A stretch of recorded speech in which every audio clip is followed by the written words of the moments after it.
On the Fringe with Dan RadioStyle. Hope everybody out there is having themselves a great day. So many things going on in the world right now, and, things are escalating when it comes to this, obviously, Somalia crisis that we've got going on in Minnesota. We're going to be talking about that, and Trump's got some strong statements as well. Got these buried in here someplace. Got a whole section for wankers. We'll see how that plays out. Brits, I don't know what's going on with you guys. Oh, sorry, did I give away who the wankers were? Guys got to figure it out.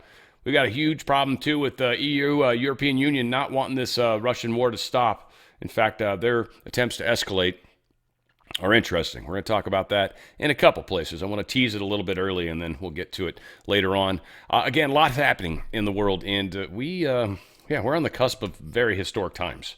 And it's cool and a little freaky at the same time, let's be honest. West Virginia National Guardsman Andrew Wolf, he is making great progress. He's still in tough condition, but he apparently is able to thumbs up and move his toes and stuff like that. He's responding to nurses. So he is getting better. They officially charged the Afghan CIA plant that shot him and the other lady that passed away. I forgot her name. I apologize. But he has been charged officially. He didn't speak English. Big shock there, needless to say. We've got, of course, our good friend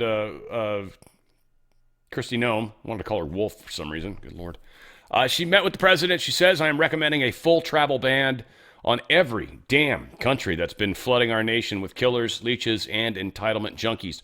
Our forefathers built this nation on blood, sweat, and unyielding love of freedom, not for foreign invaders to slaughter our heroes, suck dry our hard-earned tax dollars, or snatch the benefits owed to Americans. We don't want them. Not one. So, big talk of sending everybody back, and that's what we should be doing. Oddly, hurricane season was very uneventful this year. In fact, the expectation was there was supposed to be like 9 storms. Where is it? Dang it, lost the section down here. They said there was supposed to be a number of hurricanes. None of them made landfall here anyways. And it was far shyer than the number overall that they were expecting there to be. So this was interesting. There it is. They didn't write it. They wrote it out instead of putting numbers. 9 total hurricanes and 4 major ones. The forecast was higher than that. They were expecting more, which is interesting because, when your forecast is wrong, it means your model is wrong. And yet, these models are what we keep counting on. We keep listening to these guys. Now, that's that side of it. So from the whole climate change aspect, interesting how they were wrong and their models were wrong. That's just reality, right? Now, for us that maybe read into things a little more, it would seem that a lot of the weather modification has stopped. That's what it would seem like. Like the deep state no longer has control of the machines that steer the weather. They tried. They brought hurricanes. They got control of the ones that can bring it across the Atlantic, but not control of the ones they need here to steer it into the United States. Apparently, we got control of those. Now, whether that's HARP facility in Alaska or some other facilities that I'm unaware of, don't know. I don't exactly know where they all are. I've heard there's about 13 of those different facilities like HARP around the world. I think HARP was one of the first, if not the first.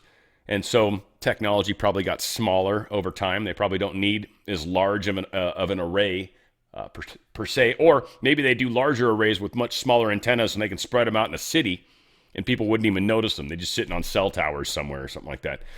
Whatever. They've probably got a lot of strange things. Whatever the case is, they don't seem to control those. We did not have the number of storms that were supposed to happen. Temperatures are not going up. Water levels are not going up. In fact, we're having kind of the opposite right now. We're having a bit of a cooling trend. In fact, many are suggesting that we're actually heading more towards an ice age, likely a pole shift. We're heading towards an interesting time, that's for sure. I think we're going to have some help through this process. But ultimately, honestly, guys, that's why it's the biggest deal to me. It's going to require us to be thinking properly, not in fear, and not holding fearful thoughts. I mean, that's the problem. People don't realize that your thoughts are like laser beams coming out of your eyes. And if you realize that you had laser beams coming out of your eyes, you'd be very careful what you looked at, wouldn't you? Because you realize you're going to nuke whatever it is. Our thoughts are creative. And if we're using them to create negative things, you're going to shoot that laser beam right at yourself. If you're using it to create positive things, you're going to shoot it through your barriers and create an opening. More than 165,000 national instant crime backgrounds were initiated. Basically, 165,000 separate incidents, 165,183 separate incidents of people getting background checks to buy firearms in this country. That was just on Friday, by the way, on Black Friday. 165,183. Over the entire weekend, 530,156. There you go, folks. Deep State's going to have a very hard time trying to do anything nefarious. In fact, they've lost control. They're losing control. And these types of numbers make it even harder for them to do the stuff they were going to do with the few baddies they've got floating around right now. Lindell TV put this out, and this is pretty good. Man, for a second, I thought that was Steve Bannon. I'm like, but you, lost 150 pounds. But that's, it's Patrick Byrne, I guess. Man, he looks like Bannon a little bit. It's kind of weird. It's like a skinny Bannon, if there is such a thing. Well, there it is. There is. Anyway, I'm not trying to be a dick to Bannon or any of that. Lindell TV, of course, you guys want to check it out. I used to be on there, and then they didn't like my gold company, so they wanted me to stop advertising. And I'm like, well, are you guys going to advertise before or after my show, my hour? And they're like, yeah. And I'm like, yeah, then it looks like I'm advertising your gold company, and I can't do that. Goldco's who I believe in, so I love these guys. DRSlikesgold.com, DRSlikesgold.com. While I'm on the subject of Lindell TV, DRSlikesgold.com. If you got a 401k or an IRA, get out of their system. Seriously, get out of their system while you can. There's a lot of growth coming in silver for sure. If too late is not doing it. Trust me, because whatever you can transfer over, that's going to directly be backed into the new currency. You're already going to be the thing that's like, it's going to be a currency that's backed by precious metals. So you'll know right off the bat, 1 ounce of gold is going to equal, 4,000 of these treasury notes, or however they denominate it when they do this final reset. Whatever the case is, you're going to take as much of that and put it into the precious metals, which is going to ultimately back what's coming. That's kind of the powerful part about all that. Needless to say, it has nothing to do with this. This has to do with elections, which kind of has to do with everything. Most important thing we have, and apparently it's a little, well, I guess it's worse. I haven't actually watched this, but I guess it's technically worse than what a lot of us realize, which is, well, I can't wait to find out. I'm going to be doing it with you. Check this out right here. This is Lindell TV, Emerald, I think was her name, with Patrick Byrne. Elon was not involved other than vouching because he wanted to be legally pure. And it was all done super legally through Cyber Command. The information was taken to Cyber Command and the United States government through its existing legal authorities, ZAPT, a place in Belgrade, Serbia. I heard they smoked. There's ways hackers can get on and defeat security protocols, overclock a processor in your machine, turn off the fan, and melt it down. I heard that they melted down some of the computers over. Who knows if hackers exaggerated on that. That's what really happened. Elon wasn't part of that because he was trying to be a legal virgin about it all. But he played a super critical role. He had my Zorro. Can I tell you what Zorro said after spending an afternoon with him? It was a funny story. Yes, please. He says that he's we love the color. Guy. He says Elon is maybe even weirder than you. he's just a weird guy. And I go in, so Zorro does have his presentation, and if you really just let him give his presentation at his own speed without going into detail, soup to nuts is a 6-hour presentation. He's been a master at compressing and taking out slices because he gives all these different pieces to all these different parts of the government and such. But Elon said, I don't want that. Just give me, do you have any documents? And he said, Zorro said, yeah, we got 1.7 million documents. And Elon says, give it to me on the thumb drive. He took it, put it in his machine, and AI read it for 45 minutes or something, and came back with a 1-page report that told the story and said it was correct. And said that it all held together and everything was well documented. And at that point, things were set up for Elon to get on something like a Zoom call, and then some lawyers got involved, as they always do, and they said he can't. It's too incriminating for him. He's taking part in whatever. And so I think what I heard was he had some technical assistance to it. And then they came back and reported to him. But I'm told that he turned to the senator when he was done digesting. Oh, then he got Zorro to give him the PowerPoint. But he said, now I will take your PowerPoint, but just let me click through it. And he clicked through this 6-hour presentation in 10 minutes, 10 or 15 minutes, just absorbing everything. He's really, my Zorro says he's like on a different planet. Because but he just sat there clicking high speed through this presentation, then showed total command of it. But then, and once it was all verified, he turned to the senator and said, this is all true, and we're effed. And the senator said, no, if you vouch for it, there's a way this can be neutralized. And that's the day, that afternoon, was when Elon jumped on a jet and went up to Pennsylvania and joined Trump and started coming out and saying, look, civilization comes to an end if we don't. That was that afternoon. And Elon vouched for it. And because he vouched for it to Trump, other processes were set in motion where Zorro was taken into the Pentagon, well, to a Pentagon-ish, and it was all taken from him. Now we had this information. That's the other. But we had this information from the people you know about. That we had a bribed intelligence officer in Eastern Europe. Also, he was doing things but he was taking bribes to pay around Belgrade to get certain information. We had this whole operation, and we had this Albanian gangster. We had this whole network covered, and so it was taken in officially and legally, and part of the government that already had the authority to do this. What it was put into, where Joe Biden wouldn't hear about it. And my understanding was this actually was November 4th is when they got on and smoked Belgrade. You always say 3 days. I think it was the prior day, but it went on for 4 or 5 days. I'm just clearing up the details. Sorry if that was too autistic. No, it's great. No, it's great. So where do you want me to go? Where do you want me to go now? Just keep going, because you can now find. Yeah, I met her in real life one time. It's not quite what I expected. That's all I can say. The election is a huge problem. The amount of information that is and will be continuing to come out over the really coming weeks is going to lead into the executive order. And like with everything, they need to build up the public knowledge of things before we can actually do the difficult part. And so that is kind of the direction we're going to have to head. So we got to start building up the temperature, as I frequently talk about, on this topic of elections. I'm not saying you necessarily have to ripple it, though I'd like you guys to, of course, always, but you guys decide that. My point is it's going to happen, at least from probably the stuff I'm looking at. I'm going to see that elevation in temperature, and I'm going to be playing a part of it, obviously, because I believe that's important. And before we can even have the change, we've got to bring awareness to it. So that is coming. That will be a part of things. Now, we've got the EU, and again, I'm just kind of teasing the Russia stuff. Now, I don't have anything breaking or anything crazy like that. In fact, this is probably almost the most breaking thing I've got. Steve Witkoff and Jared Kushner are in Moscow today, which I thought, it's weird that Kushner keeps showing up all over the place. Now, I know everybody's got him labeled as something particular. I know he's very involved in a lot of the rebuilding efforts that the Trump organization does. And I don't know if that's directly what he's involved with. I know everybody tries to say he's tied in with Israel, and so I'm not going to try to fight that. I wouldn't even dare try to argue that with people because I don't really care. Like, you can believe whatever the hell you want. Trump is putting him there with Witkoff.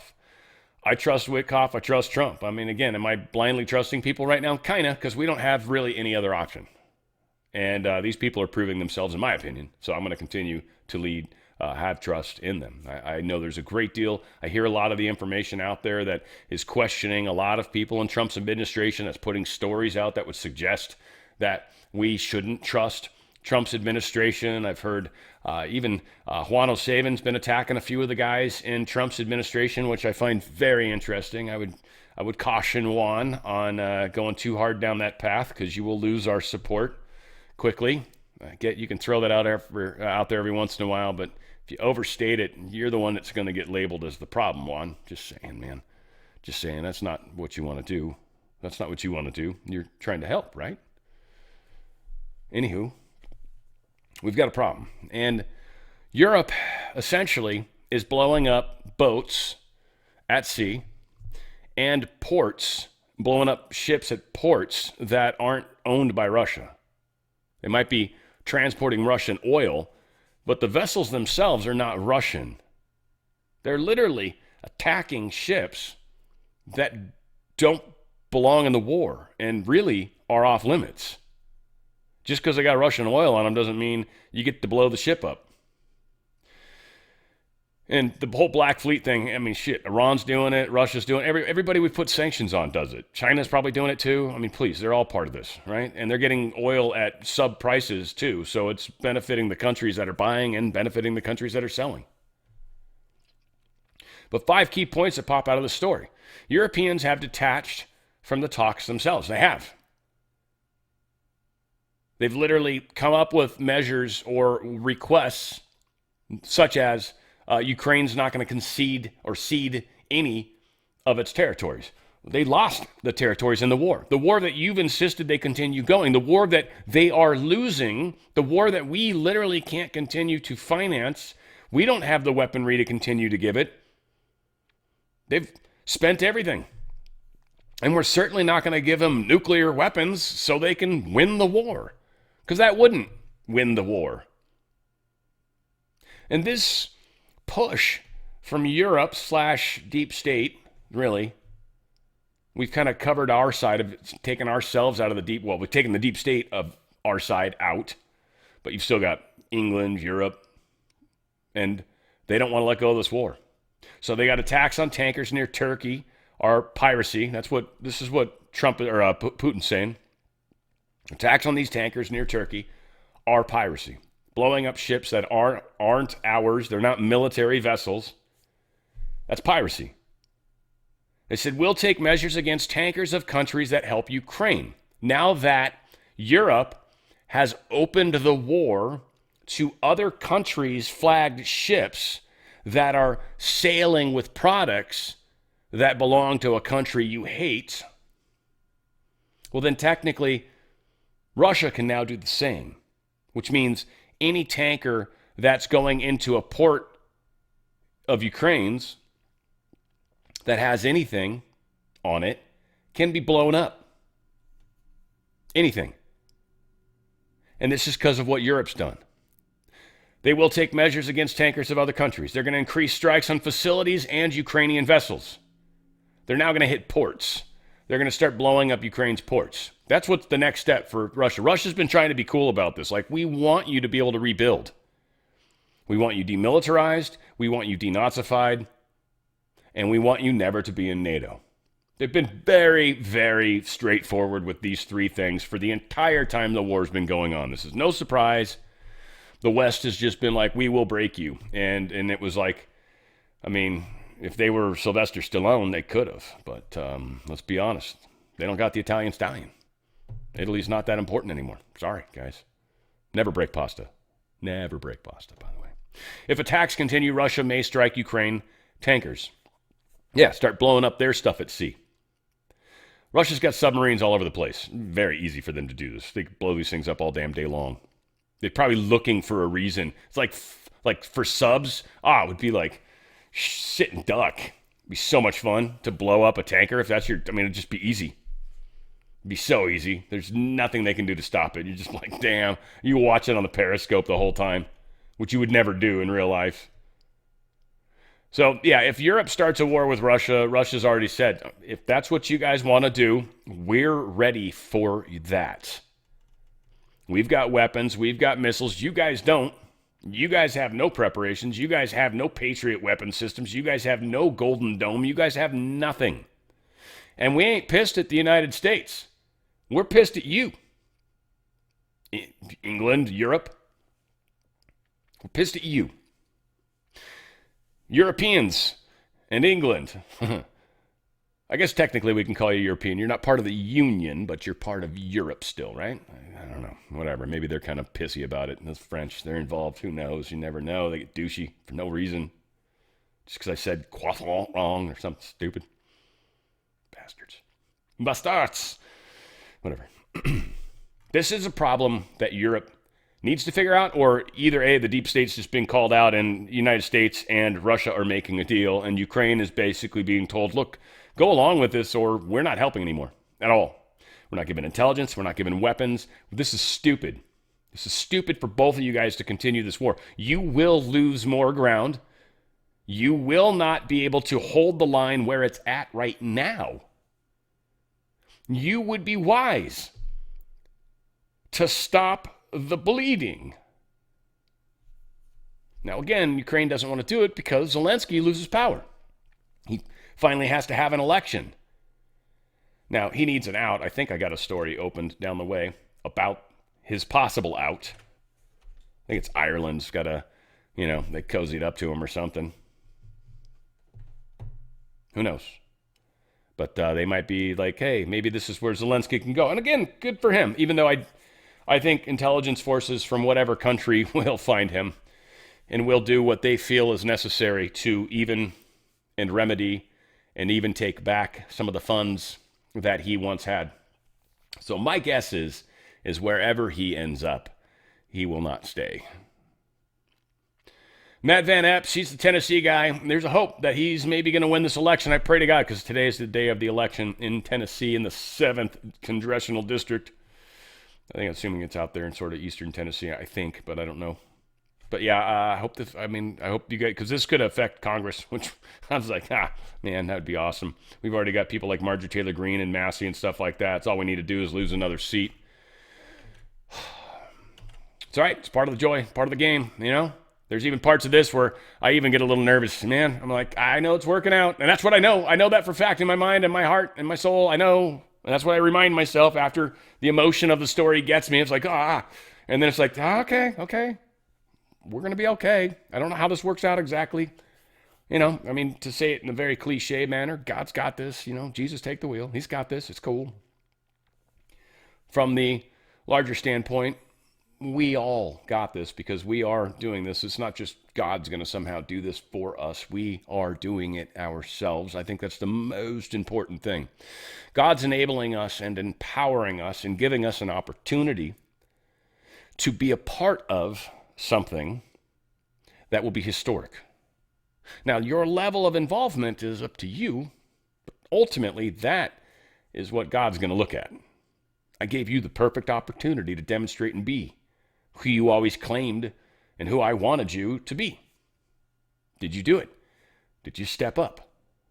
Well, many of you have. I know many of you haven't.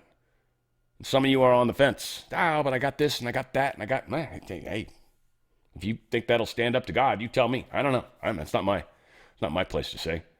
If you think God's going to be like, well, no, of course you had soccer practice. Duh. You know, even though you wasted gobs of other hours throughout the rest of the day where you might have been able to do things. Just saying. California is, they're doing another push. This is, again, the Gavin Newsom kind of move.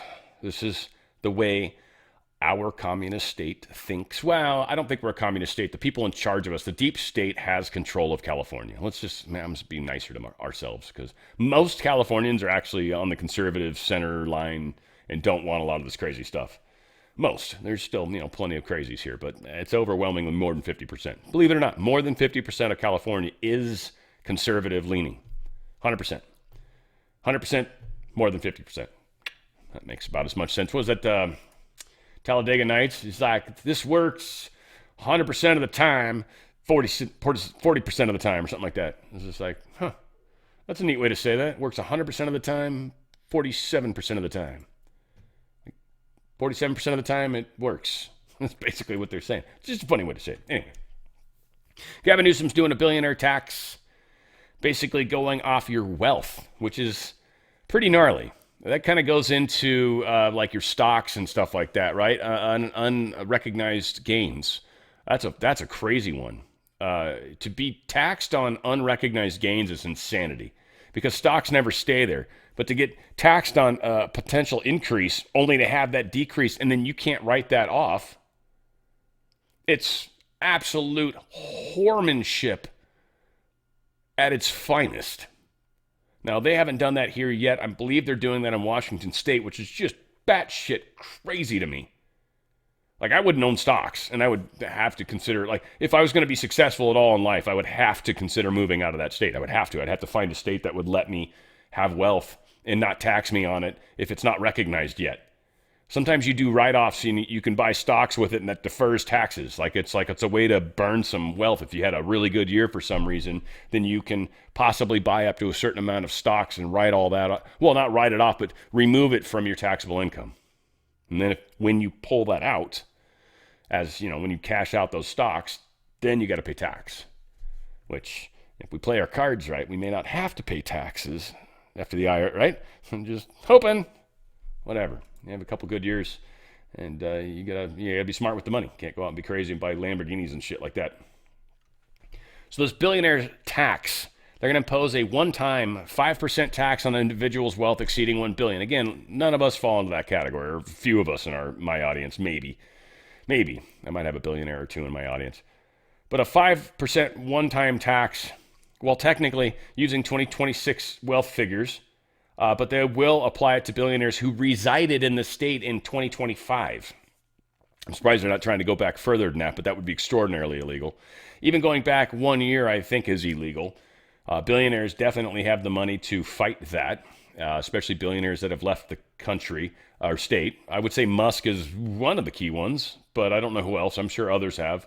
I think there's a number of them, actually, the car companies, but I don't know if they had billionaires involved.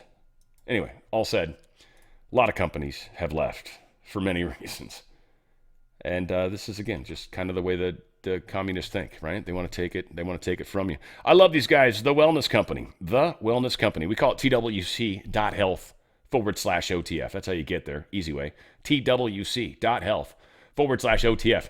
I am stoked. So I ordered some more stuff, and I'm excited. I'm going to share with you what I ordered just because I'm excited about it. I've talked a whole bunch about the contagion kit. After I got the flu last time, first off, I got like antivirus nailed. Like I killed the virus quickly, but man, it got an infection in my chest, and that I still got a little bit of it. I still got a little bit of the sinus. Still, it's almost gone, but there's still a teeny bit of it, and it's tripping me out how long that has been hanging out. Now, there's no color, so I know there's not an infection, but there is this weird thing going on in the upper respiratory. What they put out, this new sickness in the flu shot most likely, but I don't know where it's coming from, but that's most likely place they stuck it. It is, man, it's a good one. Like if you get it, it's, again, you're going to want your contagion kit, and that's what I got. So that's one of the things I got anyways. I got two things, frankly. But the contagion kit's awesome. It has got your antiviral headquarters. The thing I really, really, really wanted was the antibiotic. That's what I didn't have. And if I would have had that when I went through this flu, I think I would have knocked the chest part out. And if it gets really bad, you do have this budesonide, which is like a generic Pulmicort, which is like asthma medicine, basically. It opens up your airways. So if you're an asthmatic, you want to probably well know what this product is, but you've also got a nebulizer in here. If you're asthmatic, you've already got a nebulizer, but you can speak to others and be like, no, like when you can't breathe, this will let you breathe. It's amazing. And so this will be a lifesaver for you. And to have the antibiotics to make sure that you're killing the infection, and to have the ivermectin and hydroxychloroquine to make sure you kill the virus. And understand there's a difference. Antivirals kill viruses and parasites. Those are living creatures. Bacteria, technically kind of living, isn't really a creature per se, I don't think. I might be wrong on that. But bacteria, I mean, it is. It's a really small one, but whatever. Bacterias need antibiotics. Antivirals don't work on bacteria. Antivirals work on viruses. And there's a whole slew of them, and parasites. There's a whole slew of them, likely cancers. There's a whole slew of them. But it's the antibiotics are sometimes the hard part. So again, things to keep in mind. So I bought one of these. I'm like, I want to make sure next time there's a weird flu shot and maybe I'm not sleeping well because I get messed with by the dark. And it's easy to fuck with my sleep, it seems. And that's one way to get me down. And so I'm aware of that. And this is something I pay attention to. And, you know, that's all I can say. Right? And I don't want to get into everything. But it is something that some of us, depending on what you're doing, if you're actually out here and you're starting to get some attention, trust me, you're gonna get your psychic attack, and you're gonna have to learn how to deal with it because it's part of it. And you're always safe if you put on your armor of God and all that stuff. That stuff literally means something, especially to me. Literally means something. I've been experimenting with it a lot lately. I've got an experience I have on a regular basis, and I've been able to keep it at distance. Though I've told you guys before about the time where it moved the pillow. It did it again. Moved the pillow right next to my face. Right next to my face, it moved the pillow. It's what woke me up. This thing likes to mess with me. So again, psychic attack. I did the technique that I've been doing, and maybe I'll share it down the road. Right now, I'm not even going to share it at all because it's something that's way too close to reality. And when you talk about it in a public sense, you actually create problems for yourself. You manifest things in your own life. So I got to be careful. Kind of what I say, just from that standpoint, mainly. All said, though, it is, you got to keep yourself healthy. Sometimes we let ourselves go. I know I did. The other thing I got, though, by the way, was the meat. They have beef boxes. This seems so weird, right? You're going to the wellness company, and you're like, it's like medicines and stuff. It's like, well, no, it's wellness. And wellness is eating well. And a lot of you guys, you're like me, you eat protein. I love protein. And I was looking at these, I'm like, oh. And I don't know, maybe I don't know. I don't know if to think this is expensive or not. They're sending it to my house. These are really good cuts of meat, and they're probably very well vacuum sealed. So it's kind of food that can stay frozen, if you will, easier for a period of time. So, and you get a decent amount of it. Getting 11 to 13 pounds of meat for $300. I don't know, it's not horrible. $30 a pound. Less than that probably, but it's still good quality meats. Whatever the case is, I got it, right? I got the Cattleman's lean meats. This is the one I got. Filet mignon, top sirloin, London broil, tri-tip, flat iron steak, and sirloin flap. Bavette? I don't even know what that is. Got one of those. And I was like, Doug, this is awesome. Meat. I think somebody I saw in one of the emails, when I see sales, I see stuff. See? Comes perfectly vacuum sealed. Dry ice. This is awesome as hell. They got a whole lot of their stuff. They're doing their Cyber Monday, Cyber Tuesday. They seem to be extending it a little bit. They might extend it through the week, but I wouldn't wait. Honestly, I'd take advantage of it. They got really good deals. They got memberships. If you're getting anything on the regular, like getting subscribed, like monthly, to a product, use the different memberships. Check them out. By the way, check out all memberships, and you'll actually save money on stuff. It'll save me money on top of what you're already doing, and then it gives you access to some of the doctors. And again, really cool memberships going on. And the Spike Detox, if you rolled up your sleeve, it's one of the best out there. It literally looks for the cleavage site. I like to joke about the motorboating. It literally does, and it takes that thing out of your body. It's like made for it. They've got incredible stuff in their ivermectin collection over here in the Revive section. Again, that's where you're going to find your parasite cleanse. Oh, I highly recommend it. That's for the $1 per pill for what you're getting. That is deep, dark, lovely. I've also been working in some HCQ with it just to give it another angle. And again, I'm noticing differences. It's a trip actually. It's a very good experience. I've talked about we'll keep going on it. I don't want to manifest stuff also, but they've got weight loss stuff. They've got appetite control. They've got a whole lot of great products. Go to twc.health/OTF. That's twc.health/OTF. And seriously, take advantage of those great deals. And of course, you're helping the channel. I appreciate that as well. But yeah, no, you're getting some sweet, sweet, sweet deals. You're going to love it. White House releases the perfect Trump MRI results, shaming Democrats who spread health troubles and rumors. Now, Waltz was the guy. Everyone keeps saying Walls, but I think he's got a T in his name, doesn't it? Tim Walls. Oh, it is Walls. All right. Walls like balls. That makes sense. They're always in his mouth. That makes sense. Sorry. Yeah, well, these things happen. That said, they put out the MRI results. They were perfect. Trump talks about, maybe I'll release them. I think I shared that yesterday. So they put them out. And they said it's normal for a dude his age and to be president to do an MRI every year. And a lot of people in the health industry would be like, you wouldn't do that because the amount of radiation, you wouldn't. Well, he's a doctor. He's a president. And yeah, they probably would. And if they're worried about any parts of his body and radiation, I don't know, they'd maybe not put that in there. But I don't even know if that's the case, frankly. It's nuclear magnetic resonance. So there's definitely, they call it MRI, but it's actually NMRI, really. But they took out the N word because it made people nervous about it. We used a form of that actually in chemistry. It's pretty cool, NMR. And you can actually look at an element, look at it and scan it, and you'll see these spikes at certain wavelengths, at certain frequencies, if you will. And those are indicative of certain chemicals. Certain chemicals have very telltale signatures. This is for all you guys with 3i Atlas. This is one of the ways, by the way, they can tell that it's spitting out some sort of weird nickel or something strange like that, is they use this mass spectrometer, or spectrometer, whatever. They use that thing, and they can tell like these little the little spikes at the certain places, and then they can generally figure out what they are. So it's kind of cool technology. It's something I've used before, so it's legitimate. They're not doing voodoo or hoodoo or expecting you to believe anything crazy, because you can test it, and you can test it with certain things and make specific chemicals and break those down and then test them and see exactly what you expect to see. It's not like they're telling you it's got that in there. It's like, well, I made the compound. I know what it had in it. I put it there. Again, it's like intentionally. So again, it's cool. Chemistry was fun. I enjoyed that for a lot of reasons.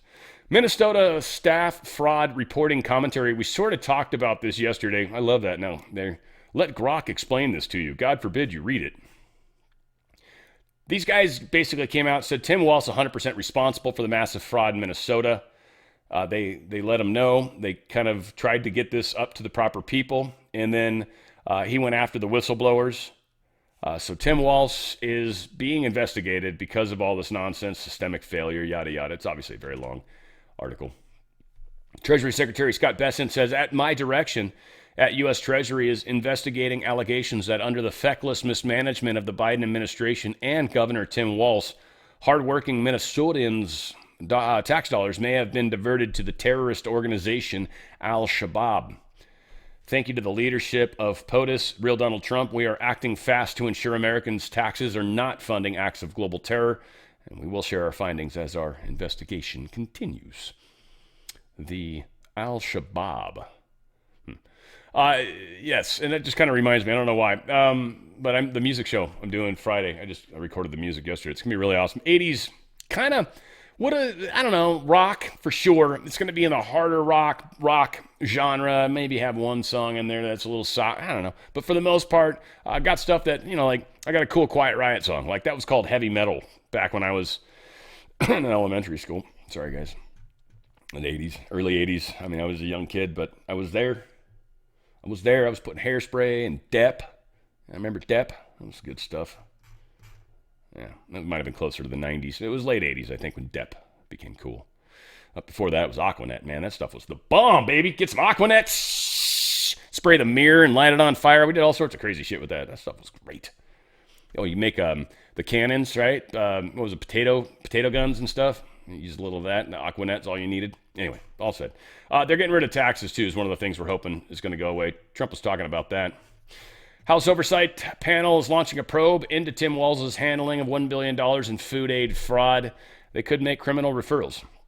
We'll see how it plays out. This was a quote, I think, from Chairman James Comer. It says they will conduct their own investigations of Governor Walz's failure to safeguard tax dollars. Minnesota Governor Tim Walz was warned about massive fraud in a pandemic food aid program for children, yet he failed to act. Instead, whistleblowers who raised concerns faced retaliation. Because of Governor Walz's negligence, criminals, including Somali terrorists, stole nearly $1 billion from the program while children suffered. That's not going to play well with the press, is it? The left-leaning press is going to have fun with this one. Needless to say, Tim Walz is in a lot of trouble.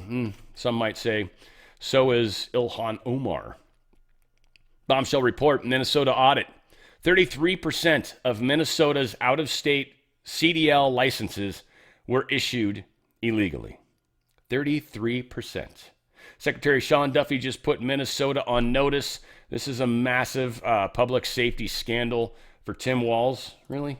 I don't want you to do it. I don't care what you think, Rock. I don't need you. Good God. Here's Trump explaining the thumbnail. Maybe that's a good way to put it. Oops. Put this over here, though. There are people that say, let's go, come on, let's make this place great. These are people that do nothing but complain. They complain. And from where they came from, they got nothing. They came from paradise, and they said, this isn't paradise. But when they come from hell, and they complain, and do nothing but bitch, we don't want them in our country. Let them go back to where they came from and fix it. Thank you very much. Boom. It was weird when they started pounding the table, or I don't know if that was just like, because Trump was hammering. It almost felt like they were trying to, all right, you said enough, dude. Not that they would have to shut Trump up, and maybe, I don't know. He took it in stride, it felt like. I don't know. Let's put it that way. Homeland Security calls for New York Attorney General Letitia James to turn over 7,000 illegal migrants that they've got in the jails. This is going to be a fun argument. We want to keep criminals who are here illegally. They're illegally here. They're criminals on top of that. They've actually done really bad stuff to end up in prison. There's 7,113 of them, New York. Your tax dollars are paying for them.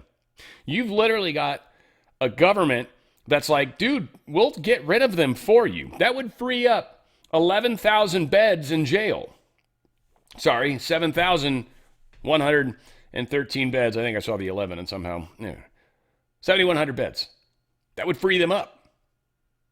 Or all the other criminals you friggin' got. You got a disgusting amount of criminals in New York. What the hell's going on? New York, you got to make noise. It's like England. That's why I'm calling them wankers at this point. Because shit, man, you guys got to make noise. I don't know what else you can do. They're taking away your abilities to do anything. And you don't have weapons. You have nothing. You can't even use your mouth. You have nothing to fight with anymore. It's very scary. We're losing England. Assistant Commerce Secretary Ariel Roth said Trump's admin has transformed Biden's broadband boondoggle into massive savings. Yeah, initially it was costing a grip of money. They just saved the program $21 billion. It was supposed to cost like $45 billion or $42 billion. They saved $21 billion, about half the price. And they're actually accomplishing it. There was so much BS, bureaucratic red tape. There was environmental crap that wasn't even written into law that was in there. A whole mess of stuff. They got rid of it and saved $21 billion. Think about it. Like, you find 5 things like that in our government. That's $100 billion. And many are like, oh, we've got a ridiculous budget deficit. That's $0.1 trillion. That takes a dent out of our debt. Getting rid of stuff like this adds up quick. It's legitimate amounts of money. Plus, when you consider how much money we've lost or given away, I'm curious to see when the Pentagon losses are ever explained, if they ever are. Justice Department could present a new indictment against James Comey's grand jury. There's a number of directions they can go on this. Comey faced obstruction charges. FBI Director Kash Patel stated, "We, the FBI, and our partners at the DOJ have numerous options to proceed, and we're executing on all of those options." So we're not done.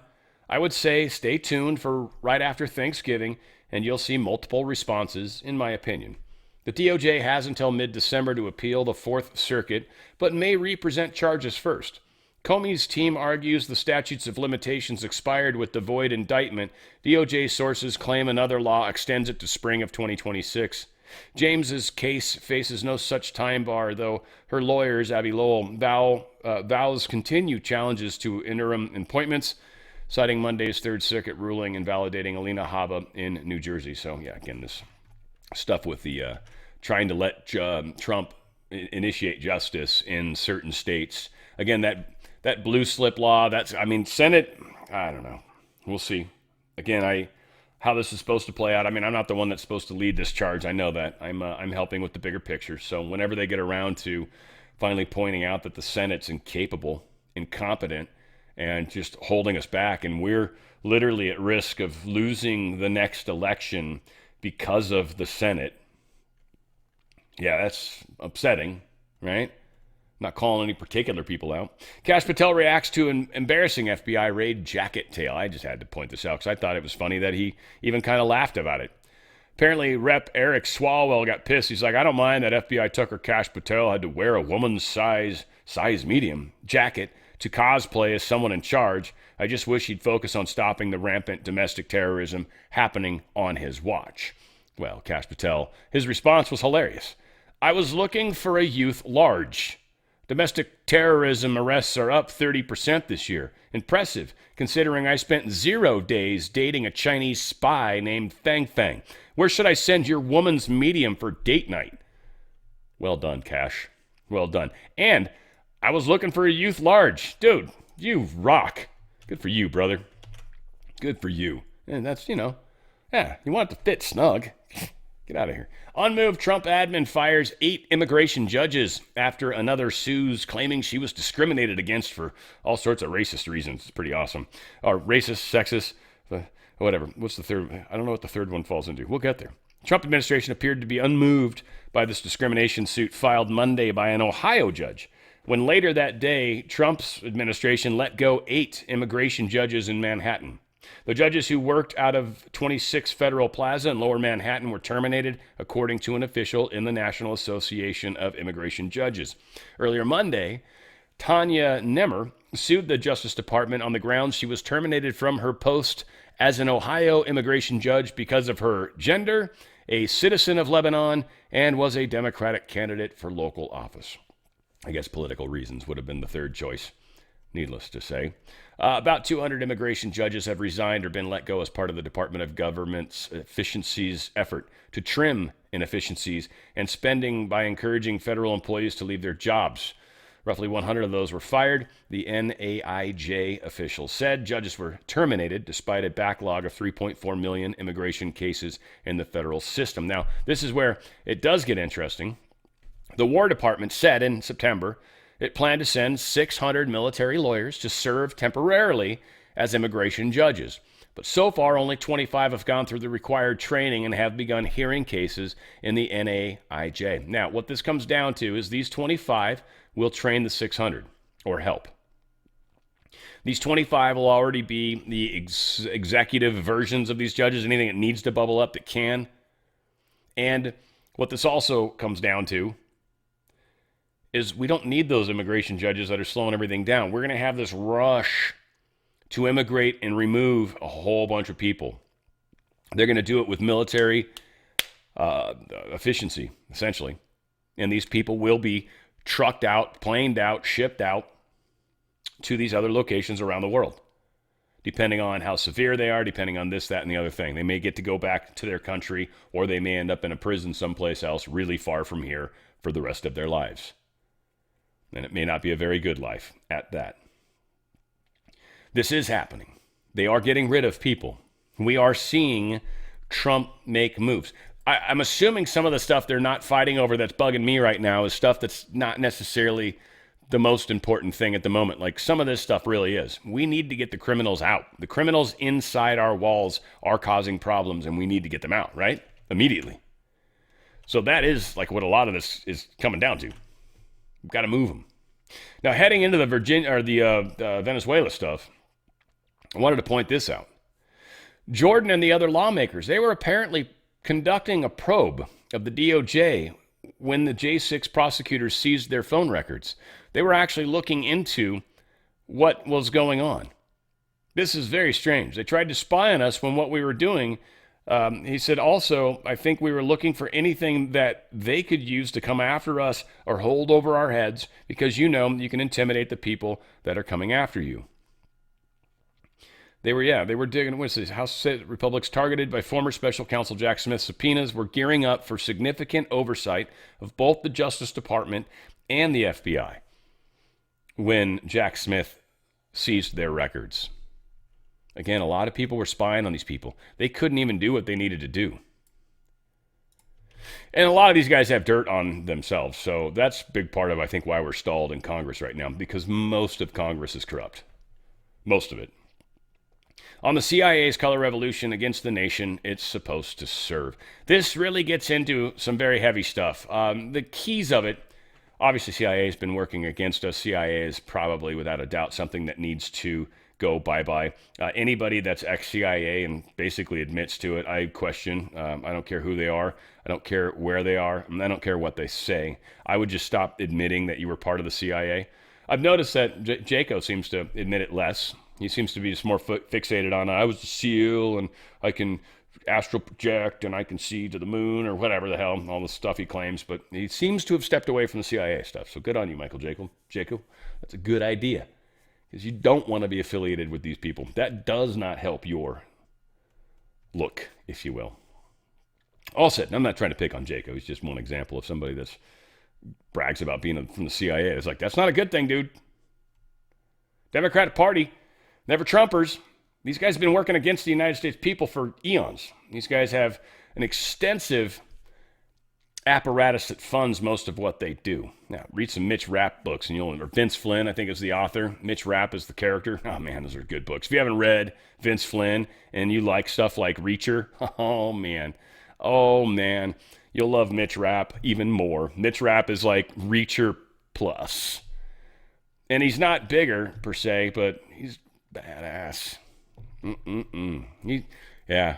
Tom Cruise would screw that character up. I hope they never, ever let him do it. That'll be a shame if they do. But Trump is now, he's striking at them. And we think Venezuela is a huge part of this. So Venezuela, let's just put some of the key facts together here. Venezuela, majorly involved with the elections, the thievery of elections in a number of countries, by the way. I've heard up to 71 or something like that. Certainly ours. Serbian servers were involved. I think we were talking about that story.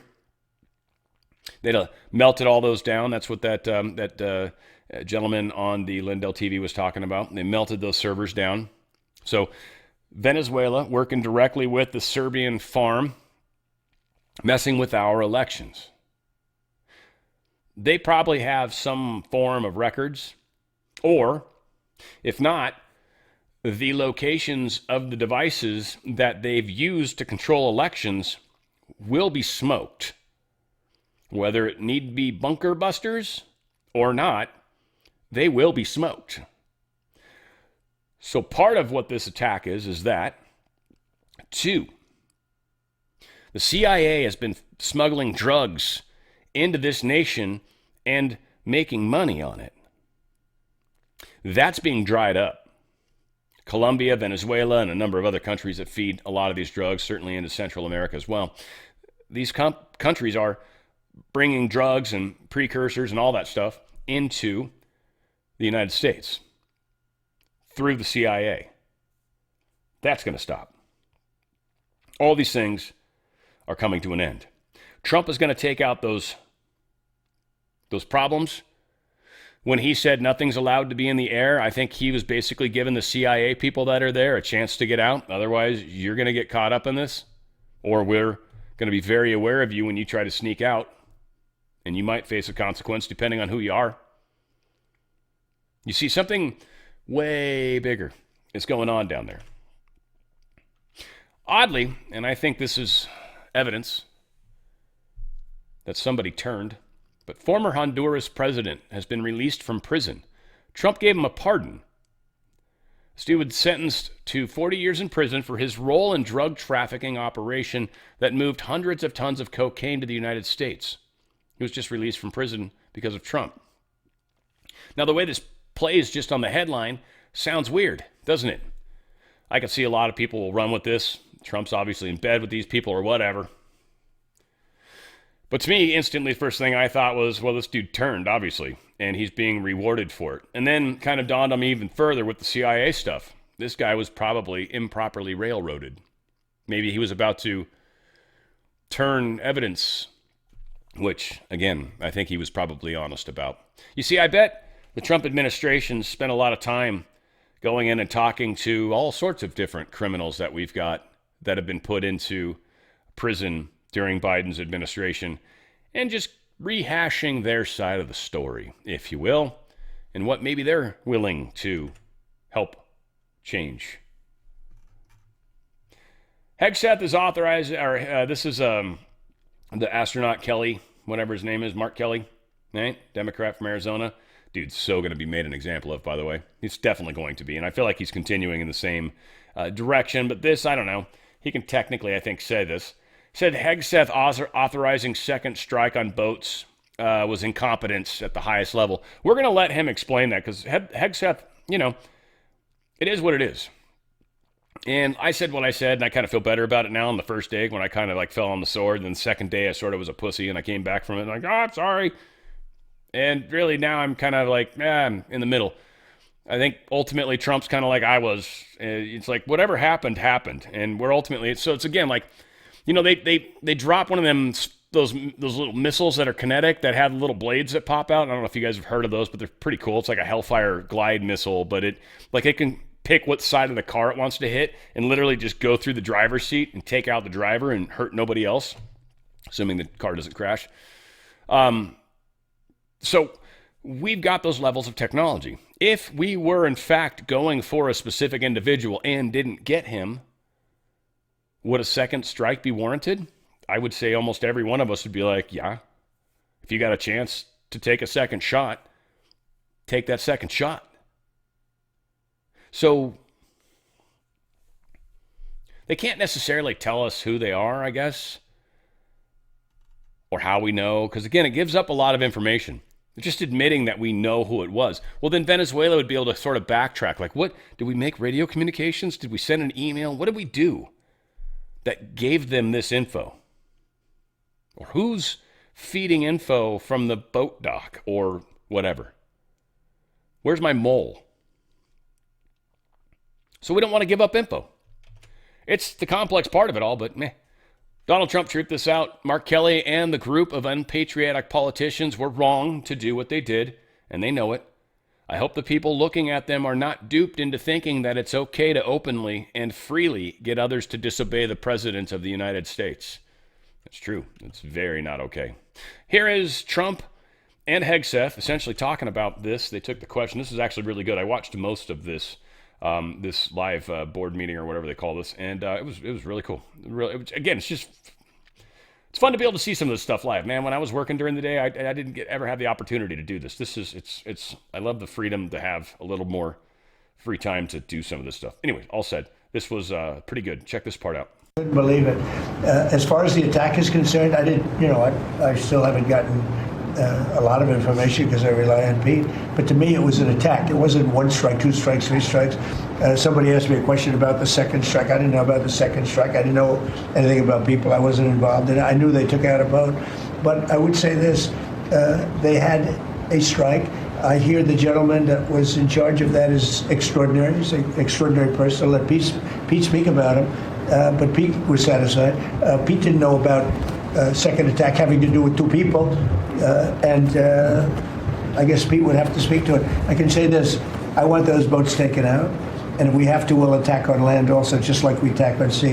And there's very little coming in by sea. I think we've knocked out over 90% of it. There's very little, and I understand that. There's very little. We're saving hundreds of thousands of lives with those pinpoint attacks. It's an amazing thing when you see a boat going along, and a lot of the press would like to say they're not, you see the boat, they're not maybe drugs. You see these boats. First of all, who has 5 engines on the back of a boat going in weird directions and loaded up with lots of white containers? They're bags of things. No, they've done an amazing job, and Peter's done an amazing job. Pete, you could probably better answer the question. No, you're spot on, sir. I think you got to start with the baseline, which Marco laid out, everybody's laid out. We've got 20 million people invading our country over 4 years. We don't know where they're coming from. That includes Tren de Aragua and cartels and violent criminals. They bring drugs, and you mentioned it, Mr. President, poisoning, an intentional poisoning of the American people, killing hundreds of thousands of Americans. So the president had the courage to designate these cartels as designated terrorist organizations. A number of us here served in the military and spent 20 years fighting terrorists like Al-Qaeda and ISIS on the other side of the world. How do you treat Al-Qaeda and ISIS? Do you arrest them and treat them, pat them on the head and say, don't do that again? Or do you end the problem directly by taking a lethal, kinetic approach? And that's the way President Trump has authorized the War Department to look at these cartels. And I wish everybody could be in the room watching our professionals like Mitch Bradley, Admiral Mitch Bradley, and others at JSOC and SOCOM and other commanders. The deliberative process, the detail, the rigorous, the intel, the legal, the evidence-based way that we're able to, with sources and methods that we can't reveal here, that make sure that every one of those drug boats is tied to a designated terrorist organization. We know who's on it, what they're doing, what they're carrying. All these white bales are not Christmas gifts from Santa. This is drugs running on 4-motor fast boats or submarines that we've also struck. No one's fishing on a submarine. And I have empowered them to make that call. Now, the first couple of strikes, as you would, as any leader would want, you want to own that responsibility. So I said, I'm going to be the one to make the call after getting all the information and make sure it's the right strike. That was September 2nd. There's a lot of intelligence that goes into that, building that case and understanding that, a lot of people providing information. I watched that first strike live. As you can imagine, at the Department of War, we got a lot of things to do. So I didn't stick around for the hour and 2 hours, whatever, where all the sensitive site exploitation digitally occurs. So I moved on to my next meeting. A couple of hours later, I learned that that commander had made which he had the complete authority to do, and by the way, Admiral Bradley made the correct decision to ultimately sink the boat and eliminate the threat. He sunk the boat, and eliminated the threat. And it was the right call. We have his back. And the American people are safer because narco-terrorists know you can't bring drugs through the water and eventually on land if necessary to the American people. We will eliminate that threat, and we're proud to do it. So you didn't see any survivors, to be clear, after that first strike? I did not personally see survivors, but I stand, because the thing was on fire. It was exploded and fire and smoke. You can't see anything. You got digital. This is called the fog of war. This is what you in the press don't understand. You sit in your air-conditioned offices or up on Capitol Hill and you nitpick and you plant fake stories in the Washington Post about kill everybody, phrases on anonymous sources not based in anything, not based in any truth at all. And then you want to throw out really irresponsible terms about American heroes, about the judgment that they made. I wrote a whole book on this topic because of what politicians and the press does to warfighters. President Trump has empowered commanders to do what is necessary, which is dark and difficult things in the dead of night on behalf of the American people. We support them, and we will stop the poisoning of the American people. And Mr. Secretary, on the second strike, you said it happened more than an hour after the first. Did I hear it I couldn't tell you correctly? the exact amount of time. Minutes, or you went off the room, is what you're saying. I already stated my answer quite clearly. So remember this, we lost last year, I think it was more than that, but people don't like saying it because they always said 100,000, 115,000. Yeah, 115,000 people to drugs, to fentanyl. So here's the thing when it comes down to, if Bradley made a mistake or whatever, or if maybe he needed to take that boat down and that required, unfortunately, killing an additional 2 people, that was probably the right choice to make. And hearing the gory details of how the sausage is made when it comes to war may not be comfortable for a lot of us, but I mean, this is part of what's happening right now, right? And though these same people would support attacking Ukraine or Russia further, right? Blow up more Russians, that's okay. But God forbid you blow up a couple drug smugglers, right? Because that's horrible. That's horrible. But yeah, F them Ruskies. Trump gave Maduro a last Friday deadline, meaning the deadline's passed. You're like, you have to get out of the country by Friday, last Friday. And when Trump made the announcement that he was doing a no-fly zone over all of Venezuela, that was after that deadline passed.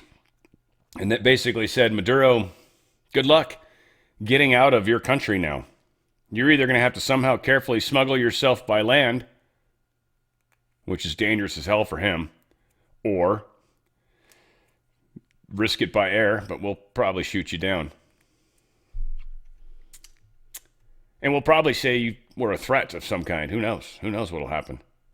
But yeah, Trump has rejected Maduro's request for amnesty. He wanted sanction removal, so he was trying to make all these sweet deals, and Trump's like, no. Maduro's safe passage, that offer expired. Maduro proposed a Delcy Rodriguez lead the interim government before new elections. Trump's like, no. Maduro's administration seeks another call with Trump, and Trump's like, no, sorry. I mean, he might talk to him, but his time's up. Maybe he's trying to make one last deal. Let one plane through with me on it. We'll see where he goes. U.S. plans to keep troops in the Caribbean through 2028 is what planning docs are showing, so he's not going anywhere anytime soon. We're there for the long haul. I think the Taiwan thing's going to happen a little later on, and that's going to be taken advantage of, and I think we're going to leave these troops here. I think we're also probably, oddly, going to take one of our San Diego fleets. I'm pretty sure we've got some stuff that's being serviced, and we likely will have it do some patrolling or exercises on the other side of the Panama Canal when Taiwan's getting close to attacking. That is one of the key things for the Taiwan thing for me that I'm paying attention to, is when we've got a secondary carrier group, essentially, on the other side of the Panama Canal. Not that we'd need one, and maybe I'm wrong to think we do, but I would think the extraordinary amount of firepower would thwart any country from getting anywhere near us if we're deciding that we're taking control of Panama Canal. It's going to come. It's going to come. One way or another. And it's gonna piss off China a lot, and it's gonna piss off all the other bad countries in the world a lot. Sailing on the south of Africa and the south of South America, like under those the Capes of Good Hope and the Cape of Fear, whatever they are, they're two of the most dangerous places in the world to sail ships. Just horrendous weather, and it's extraordinarily cold and just brutal experience. U.S. Navy dropped this Constellation-class frigate program. Seemed like it was a reasonably smaller ship, and I guess they started building 2 of them. There was plans to build 6, and overall they wanted to do 12. These are being built in America. So the 2 that are still in progress of being built, they're going to continue to fund those, though they don't sound real happy about it. But they want to keep those shipbuilders alive. Probably going to repurpose them at some point. Now, whether or not they can save this or if they just need to finish these ships and get them the hell out and then we can get them to start working on what we need them to work on, we'll see. But odds are it's more like Aegis style stuff, I would think. I don't know why we wouldn't. I mean, they're bigger. They're more expensive, sure, but they're way more capable. Way more capable. And we could start putting some of our newer Iron Dome or Golden Dome stuff on there. Big water wars brewing in Texas. I don't know exactly what's going on, but I would be pissed about this. I think businesses are going to do everything in their power to just absolutely rape the people because they don't care. They need water for these data centers and they need power. So in a lot of cases, they're going to create their own power systems. But power systems need water. They need water for cooling. They need water. They're going to take people's water. They're talking about digging into the aquifers in Texas and taking crap tons of water. They will drain that aquifer. This is a very rich dude that is, he owns thousands of acres. So legally, he can do this. He owns over 1,100 acres. Legally, he can do this. Bass is his last name. Here it is. Dallas-based hedge fund manager, Kyle Bass. So he's a hedge fund manager. Hedge fund manager. Like, of all people, this dude's just richer than rich, bought a bunch of land down there, and wants to withdraw 15 billion gallons annually. Think about how much water that would be for people. This is aquifer water. This is good, potable water. And he wants to use it for God knows what. Probably a data server, maybe a golf course, and who knows what else. Out here we use reclaimed water in golf course. It smells nasty. You don't want to get it on you either. That's gross.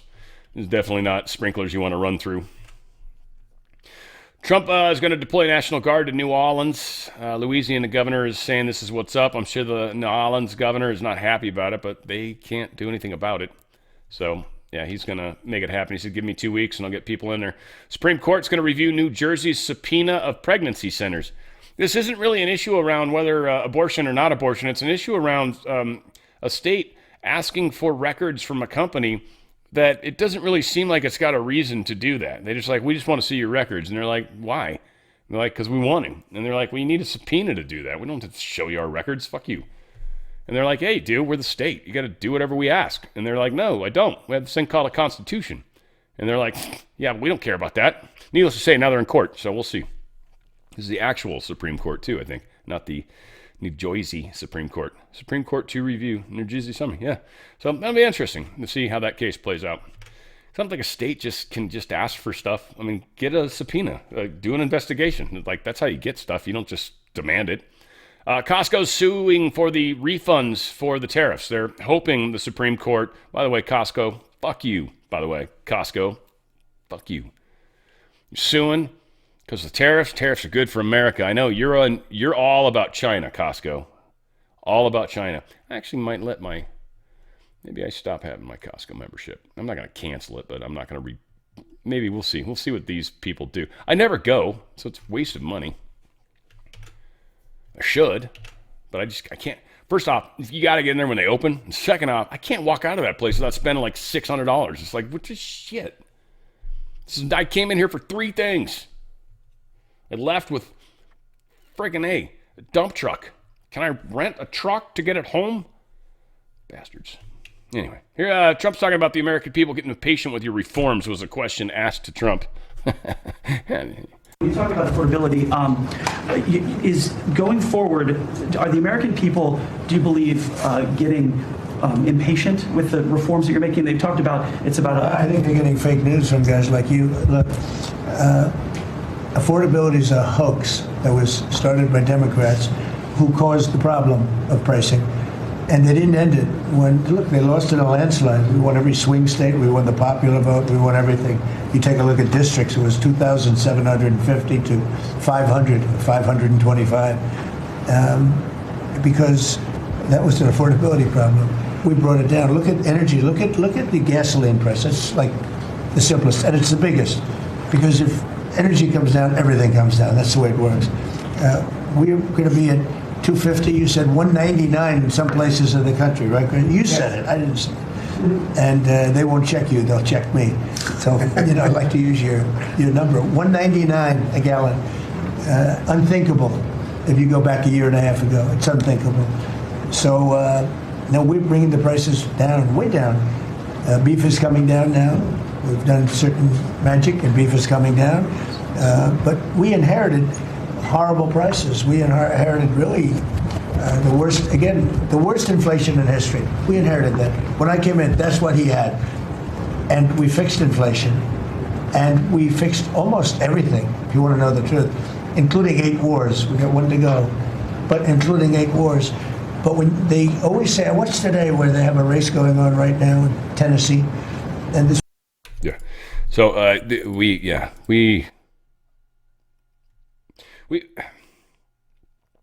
the hoax, the information war, the fact that we got the CIA working through the media agencies, through many of the content creators, guys, we're doing way better than most realize, but we are, for the most part, the few of us that are really, really, really paying attention and really sharp. There's not as many of us. There's growing. But what I am going to suggest is the few of us, and I'm not just saying it's just my audience. I think we expand out further now. I think there's a few other good people out there probably. Sorry.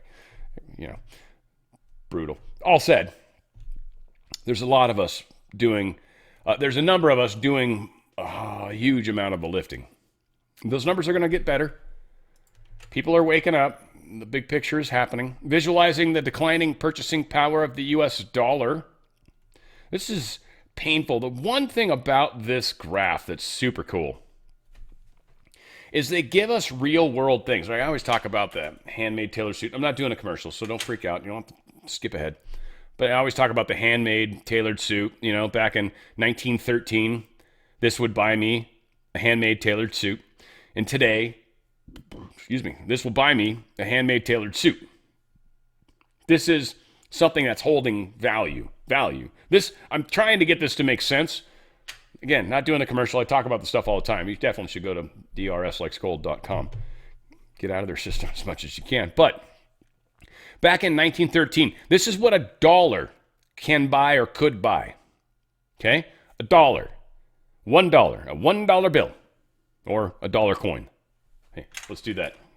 Actually, these are Canadian oak leaves because they generally make better coins slightly. But same thing. Okay? Silver dollar. $1. Let's call it $1. Back in 1913, you could buy 30 Hershey's full-size chocolate bars for $1. 30 candy bars, full-size candy bars, like a whole box for $1. 10 rolls of toilet paper for $1 was in 1929. 1929, you could get 10 rolls of toilet paper for $1. 1933, you could get 10 bottles of beer on the wall. Take one down, pass it around. 9 bottles of beer on the wall. 1933, 10 bottles of beer for $1. 1944, 20 bottles of Coca-Cola for $1. 1953, 10 bags of pretzels for $1. $1 each. Well, sorry, 10 cents each, I assume. Wow, good job. 1964, 1 drive-in movie ticket. 1964. 1971, that'd buy you 17 oranges. Did I say 17? I guess so. 1987, 2 boxes of crayons. 1987, 2 boxes of crayons. 1997, 4 grapefruits. 2008, 2 lemons. 2020, 1 McDonald's coffee. 2025, 1 pack of great value gummy worms. That's not even food. That's what $1 will buy you. Used to buy you 30 Hershey's chocolate bars, full size. You can now get 1 pack of value gummy worms, which is probably 3 ounces, 4 ounces, 5 ounces, some small ass little bag for $1. That's what's happened to our dollar since 1913. In a nutshell. That's it. So there you go. Donald Trump, the huge affordability. President Trump's 2000 tariff dividend is coming, folks. It's coming.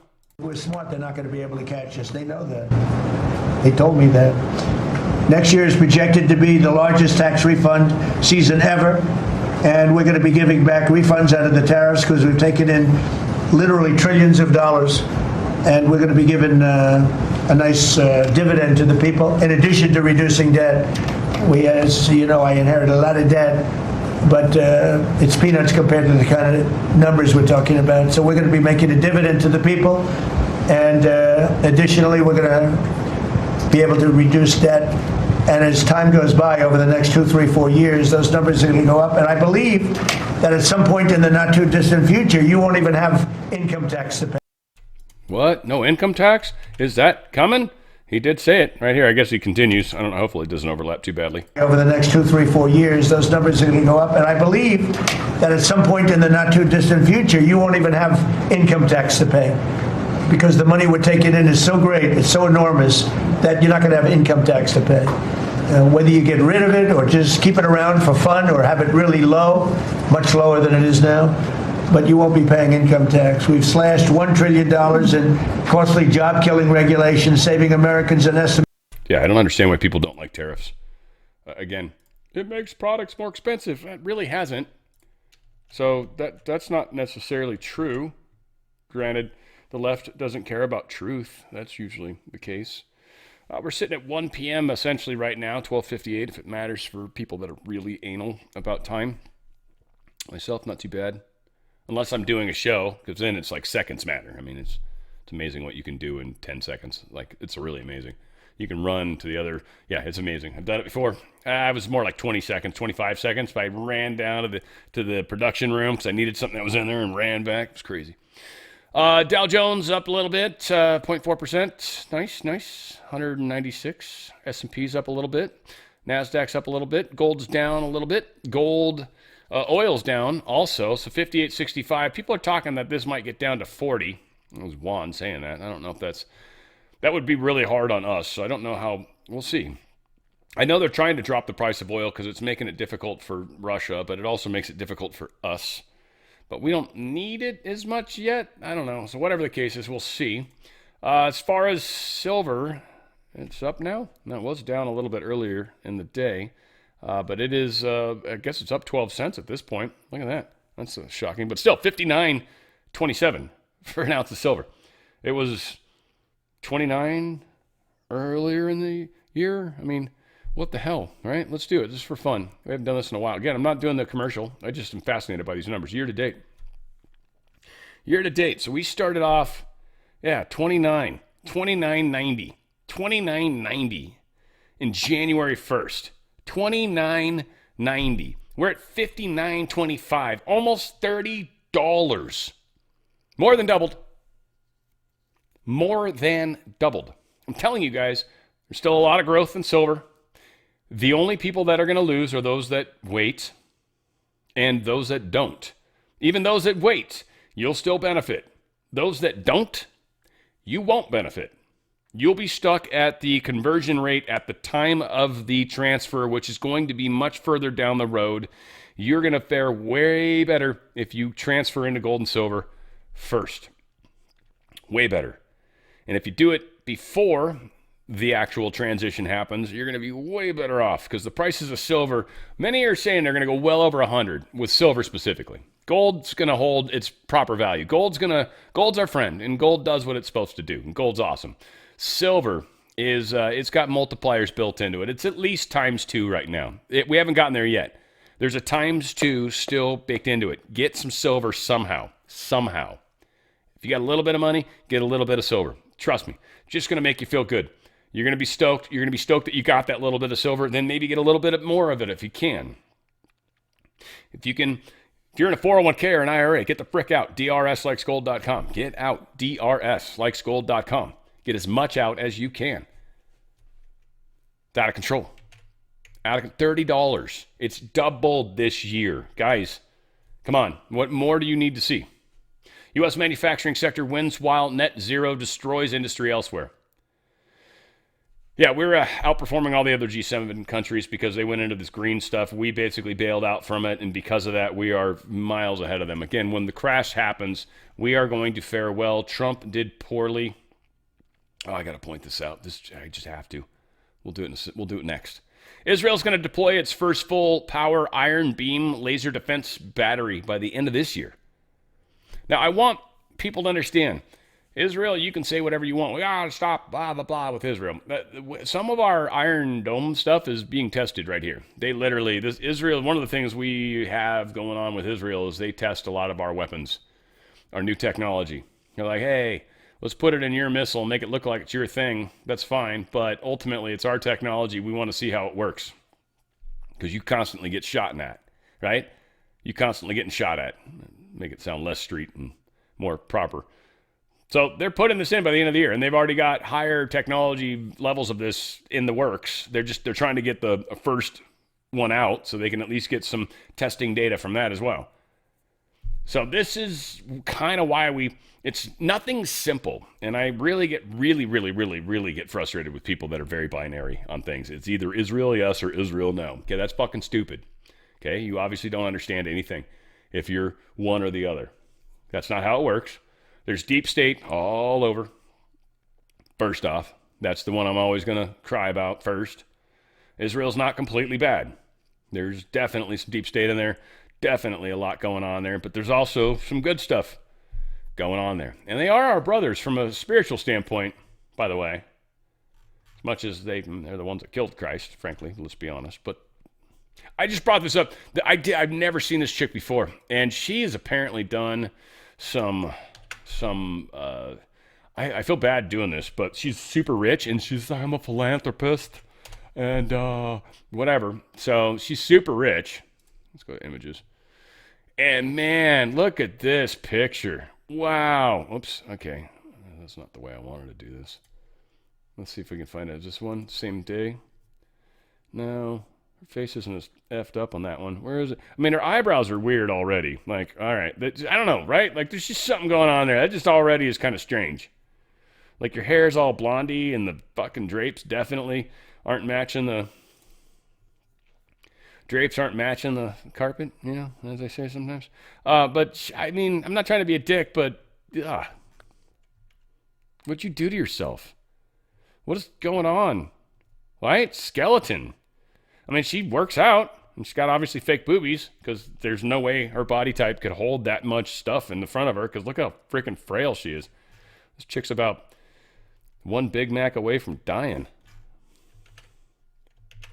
Not that she'd ever eat a Big Mac, but, I mean, assuming. It's real quick. I want to play the Feel Great video. I don't want to spend a lot of time. I love this product. I've already gone really long. But anyway, Feel Great, an awesome product. And you guys have diabetes. You've probably got an insulin resistance thing going on. You don't have to change anything, but you're going to notice your numbers changing if you actually consider this and check out this product. And it's not expensive. It's worth the money. It's easy to do. It's actually delicious. Get the lemon flavored for at least the Unimate or Unimate, as they call it. And then Balance, I don't know. I got the orange. I seriously got to try it. I haven't done it yet because sometimes eating for me is a trick sometimes, so I don't want to make it harder to eat sometimes. So again, I'm fighting this a little bit, but the Unimate I love. It gives me like energy. It helps me with cravings. It actually helps me, I think, process the alcohol I drink differently. A lot of things going on. I want you to hear this video. It's going to maybe change your mind and certainly consider this great company. They call it Feel Great's the company. They've got a number of products. I'm going to get into more of those. I got a box over here that I got to open up and actually try some of these products I bought. But just incredible. Yeah, he's got the tea. It looks like the one I got. This stuff is incredible. And it's making a huge difference in people's lives. And I love it. And I love the fact that I have the opportunity to help people out there change their lives. And again, for a small amount of money, you'll actually see your numbers change. Next time you go in to see your doctor for your blood test, he's going to be like, why are your A1C numbers so low? What is going on? That's crazy. You're going to see it. You're going to see the results. And for those of you that have monitoring, you're going to see the results. I shared a story yesterday. We'll share it again coming up here. But you're going to notice your levels, your blood sugar levels are lowering. Your cravings are lowering. And some of the stuff that we crave are the things that your body's trying to get because you're addicted to it. And if you can go a couple days without that craving, you'll break it. And when you do, you break through. You break that craving, you break through. And you see what the other side's like, and it becomes significantly easier. All set. Here's my great product, Feel Great, or Unimate, or what do they call it? Unicity? Yeah, Unicity. It's great stuff. If you're constantly battling low energy, cravings, weight control, watching your health slip away, listen up. There's a simple daily protocol they don't want you to know about that's helping people ditch their meds and reclaim their health. Up to 88% of Americans potentially suffer from some degree of insulin resistance. The Feel Great protocol is a simple 2-step daily system designed to help your body work with you, not against you. Step 1. Unimate, a powerful yerba mate extract clinically shown to boost mood, increase mental clarity, and support fat burning. Step 2. A patented fiber matrix called Balance. Taken before meals, it helps regulate blood sugar, curb cravings, and support healthy insulin response. That's it. No crazy diets, no meds, just science-backed support your body actually understands. Feel Great is perfect for you if you have low energy, weight control, high blood pressure, high cholesterol, poor sleep, diabetes, snacking, sugar cravings, gut health, systemic inflammation. This isn't a trend, it's a transformation. Start today to reclaim your health with the Feel Great protocol. I'm bummed they do the pickles for the sweet thing. Oh, that kind of bugs me. I don't know if that's true or not. I always feel like I eat pickles for the vinegar. Like when I'm craving the vinegar part of it, because sometimes I think from the parasite and stuff like that, you're like craving that vinegar in there because you need like something that's been, like kimchi. A lot of us that aren't Korean don't eat stuff like that. So like a lot of pickled foods, we don't eat a lot of pickled foods generally in our culture. So I don't feel like that's unless it's sweet pickles maybe, but still, I don't feel like that's a sweet tooth thing as much. I feel like people go to candy or alcohol like me. Generally, for me, it's candy. When if I don't drink, my body's like, I want those carbs, give them to me, and then I'll crave candy or something weird like that. Which I'm not a big candy guy. I mean, I like it, but I don't normally eat it. Cool, missing out on that. See if I can actually get where I was. There we go. Yeah, so product's incredible. I just love you guys to try it out. Go to otfspecial.com, otfspecial.com, otfspecial.com. You can watch this video too. It's a great video, 5 minutes. You can watch fast if you want, even they can speed it up. They're not trying to force you into anything, but you're going to learn some amazing stuff about insulin resistance. You're going to be like, oh my God. And yes, it's literally an oh my God moment, and you can take that into your control. otfspecial.com, otfspecial.com. Get your diabetes under control. You can. You actually can do it without the meds. Now, again, you stay on the meds. You start this process, you'll see your numbers change. When your numbers change, your doctor's going to go, hey, we maybe can change the dosage you're on. You seem to be doing really well. It's strange. What's your secret? I don't want to tell you because you won't believe me. That's what I'd say. I don't know. UK judge siding with asylum seekers that was linked to an Easter bombing that killed hundreds of people. But he still wants to come to England as an asylum seeker, even though he blew up a bunch of people in Sri Lanka in 2019. Good job. That's why this section's called Wankers. Good job, England. You guys should be screaming somehow. I don't know what you can do. We're going to try to fix our stuff, and if we have time, then we'll we'll come, we'll send the Dukes of Hazzard across the pond and see if we can help you out. But y'all are going to be dead by then. It won't matter. Y'all need to friggin' figure it out. UK government confirms the end to right by trial by jury in thousands of cases. Now you're just going to have a single judge with this stupid fake hair. I'm sure you guys still do that, probably the judges, right? They still put wigs on. So gay. That's gay to the next level, by the way. I don't know if Lord Chief Justice Sir Brian Levison, he's, I'm sure, gay. Does he wear a powdered wig? He's probably a powdered wig gay man. Super gay. Extra gay. God, I can't ever go to England. I can't wait till someone's like, hey, you got to go to England. There's this important thing. I'll be like, hey, there's no chance in hell I'm going. Sorry. They'll arrest me. They've already kicked me off of, what was it, Wise? It's a fucking horrible program. Wise, if any of you guys want to or are thinking about using it as a payment method or anything, don't. It sucks. If you're a patriot, they will cancel you. Wise sucks balls. They're based in England. You can't speak poorly about their stupid shit or they'll cancel you, which I got canceled. Them and PayPal. Both the fuckers. Fuck you guys. Fuck you. Whatever. Sorry. I'm miffed about bullshit that we've had to deal with. Just Again, I'm a nobody. Not that big a channel. Good God. You got people like, what? All these other guys, way bigger than I am right now. What the hell? You bugging me? Fuckers. UK girl has been barred from school over her imprisoned mother's racist tweets.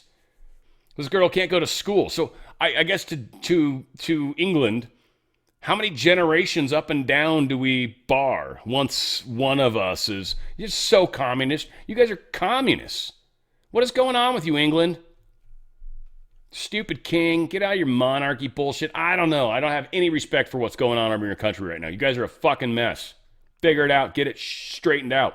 You guys are going over the fucking falls right now. Oh my God. You think this is bad?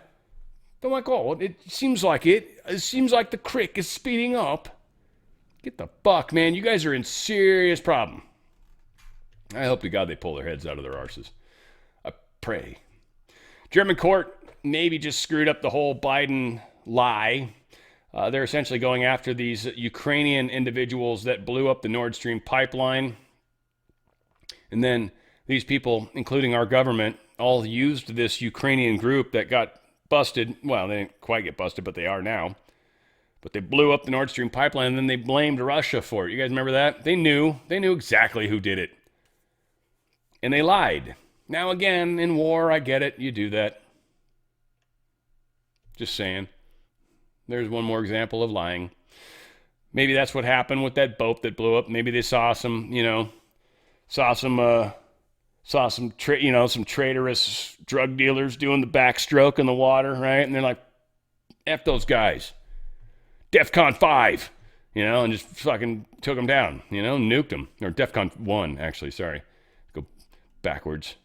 DEFCON 5. There's a channel, I think it's called DEFCON 5 or something like that. I think they have it backwards because they keep changing their DEFCON numbers to numbers that are like opposite of reality. It's like, that's not what DEFCON, you got it backwards, man. DEFCON 5 is not nuclear war. DEFCON 1 is nuclear war. Anyway, whatever. I'm not even in the military, and I think I sometimes know more about the military than some of the military people do, which is weird. That shouldn't happen. Ukrainian, and there's a lot of shit I don't know. You're right. Ukrainian Black Sea attack infringe NATO state sovereignty. Kremlin's basically making kind of a funny point, but you essentially blew up other countries' ships, and some of those countries were NATO ships. So you attacked NATO. That's what happened. Russia proclaims final victory over key city, the Pokrovsk. We've been talking about this a bit. Damn, over 1:30. Man, this is a long show today. Sorry, guys. Pokrovsk.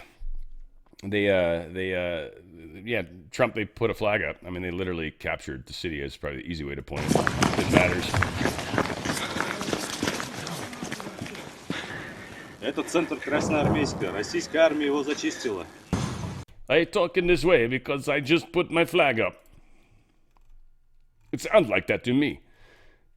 And all these things react well to bullets, right? It sounded just like that, didn't it? Say it one more time. Watch. One more time. No, it'll sound. We can say it first. And all these things react well to bullets. Right. Listen.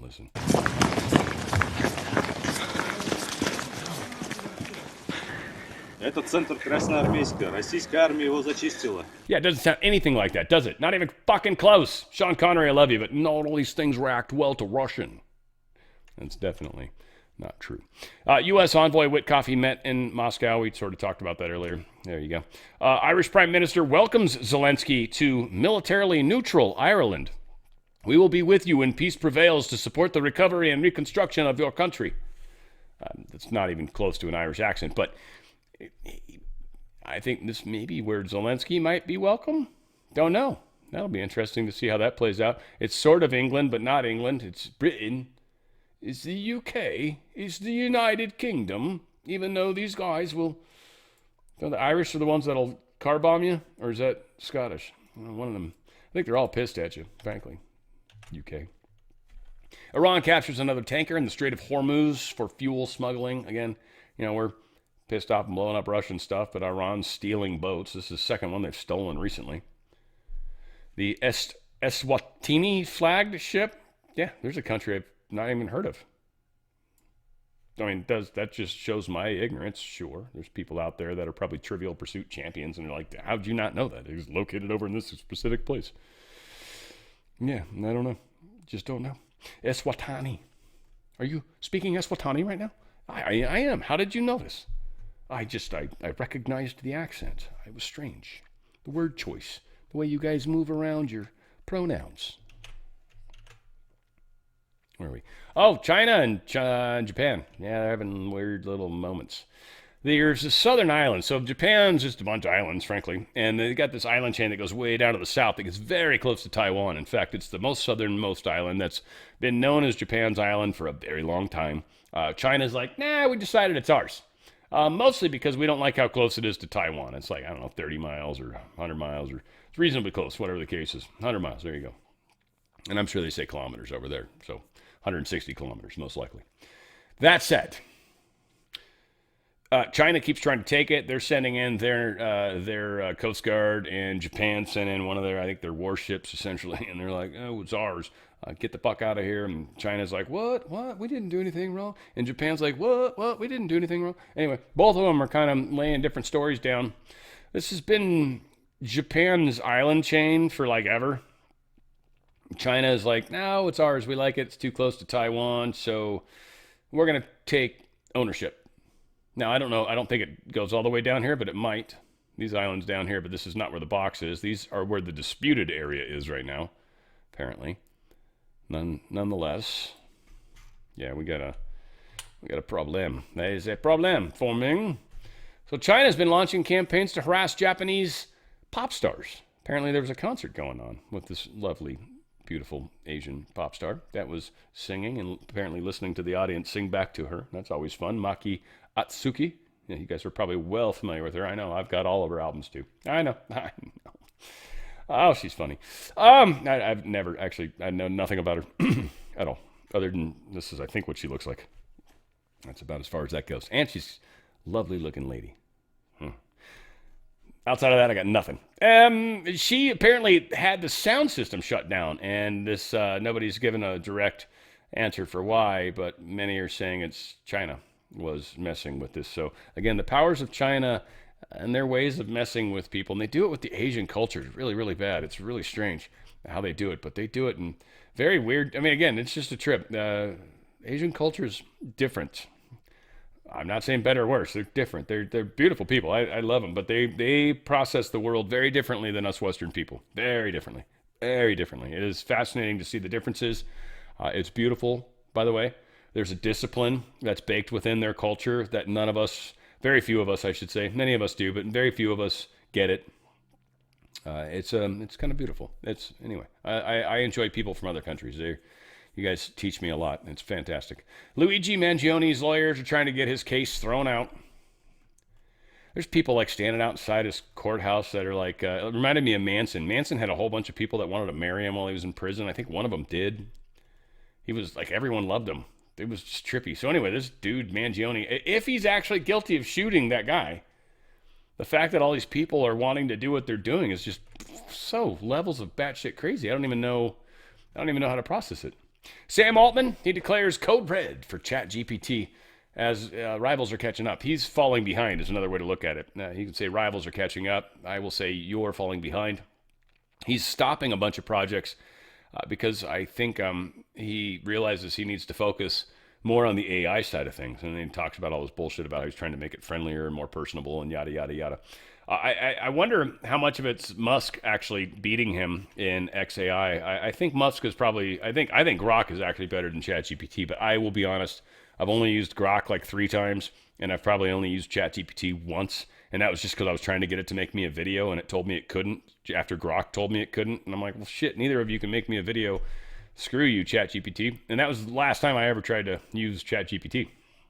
I've used Grok a couple times.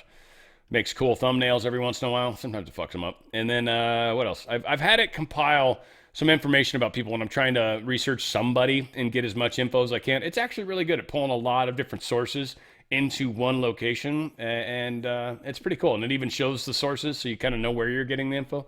So there's been times where I've found that to be useful. But again, not even, I could probably count all the times on one hand that I've used AI at this point. at least intentionally. May not have accidentally, might have used it. Musk is talking some weird stuff about sending out a galaxy mind, some sort of deep space probes that are AI, solar, and I don't know. I don't know what he's hoping they're going to do. But we're going to send them out in deep space, and that way if they bump into anybody or anybody bumps into them, they can talk to them, I guess. Be like, hey, I finally found someone to talk to. And they'll be like, what is it that you need? Right? Or whatever weird voice they use. Will sound like this. They'll sound like Sean Connery. We've got a problem. We've got to escape. These things don't react well to bullets. Stuck between a rock and a hard case. Whatever, that's all I got. That said, got a bitchin' ass show, classic rock, coming up on Friday. Hope you guys dig it. Also going to be back into the Law of One. Forget what sessions we're doing. What, 57, 58, I think? Got to record those after this. Man, it's just, that's the hard part, just recording it. Doing the voiceover on it is a bit tricky. But we'll get it. We'll get it done. And it should be a good show. I'm looking forward to that. That's Thursday, 3 p.m. Pacific. It's live. You can watch it after 6 p.m. Eastern. By the way, for those of you that I'm a little behind on uploading the stuff on YouTube and all that, I kind of care very little about that. So if you're interested in the Law of One stuff, go to my Rumble channel and you'll find it there. For those of you that are like, dude, I haven't seen the last few episodes. Nah, then just get a Rumble account and go find it, please, because I'll eventually get them uploaded over there. But, man. Kind of don't care. All said, we're changing the world. I'm glad you guys are doing it with me. I love you guys. Where we go one, we go all. It's on the Fringe with Dan RadioStyle.